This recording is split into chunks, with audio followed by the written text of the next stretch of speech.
उत्तराखंड की बद्रीनाथ और मंगलौर विधानसभा उपचुनाव में भाजपा को हार का सामना करना पड़ा था। अब केदारनाथ विधानसभा सीट पर उपचुनाव की तारीख का ऐलान हो चुका है, जो भाजपा और धामी सरकार के लिए एक बड़ी चुनौती साबित हो सकता है। इस सीट पर जीत के लिए भाजपा और कांग्रेस दोनों ही पार्टियां पूरी ताकत झोंक रही हैं। अगर कांग्रेस यहां जीत हासिल करती है तो यह उसकी उपचुनाव में लगातार तीसरी जीत यानी कि हैट्रिक होगी। नमस्कार दगड़ियों, मैं नलिनी गोसाई उत्तराखंड की नौनी स्वागत करती हूँ एक बार फिर से आप सभी का अपने इस खास कार्यक्रम चुनावी चिबड़ाहट में। आइए पहले तो जानते हैं केदारनाथ विधानसभा सीट का संक्षिप्त इतिहास क्या है। इस सीट का कई बार पुनः सीमांकन हुआ। वर्ष 1957 में यह 7 केदारनाथ सीट के रूप में उभरी। 1967 में इसे 8 बद्री केदार नाम दिया गया और 2002 में इसका नाम 37 केदारनाथ रखा गया। वर्ष 2012 में पुनः सीमांकन के बाद इसका नाम फिर से 7 केदारनाथ कर दिया गया। वर्ष 2002 में भाजपा की आशा नौटियाल केदारनाथ की पहली महिला विधायक बनी और 2007 में भी उन्होंने अपनी जीत को दोहराया। 2012 में कांग्रेस की शैला रानी रावत ने इस सीट पर जीत हासिल की। 2016 में शैला रानी रावत ने कांग्रेस छोड़कर भाजपा का दामन थामा, लेकिन 2017 में भाजपा उम्मीदवार के रूप में चुनाव लड़ने के बावजूद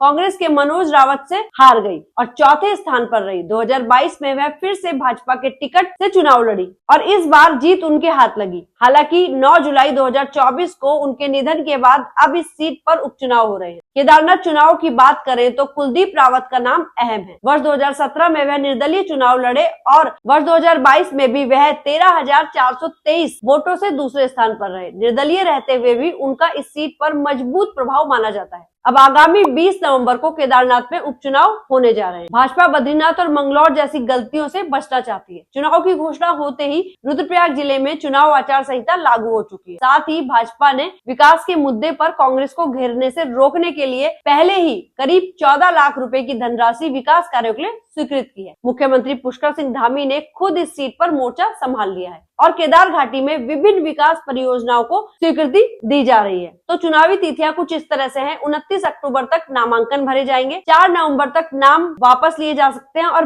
20 नवंबर को मतदान होगा, जबकि 23 नवंबर को नतीजे घोषित होंगे। इस बार उपचुनाव के प्रमुख दावेदार ऐश्वर्या रावत, आशा नौटियाल, कुलदीप रावत और कर्नल अजय कोटियाल माने जा रहे हैं। तो देखना दिलचस्प होगा कि भाजपा इस चुनाव में जीत हासिल करती है या कांग्रेस अपनी हैट्रिक बनाने में कामयाब होती है। तो आपकी राय इस बारे में क्या कुछ है, हमें कमेंट करके जरूर बताइएगा और इस वीडियो को ज्यादा से ज्यादा शेयर कीजिएगा ताकि सभी उत्तराखंड वासी इस पर अपनी राय दे सके। तो जल्द मिलेंगे एक नए मुद्दे के साथ, तब तक के लिए नमस्कार दगड़ियों।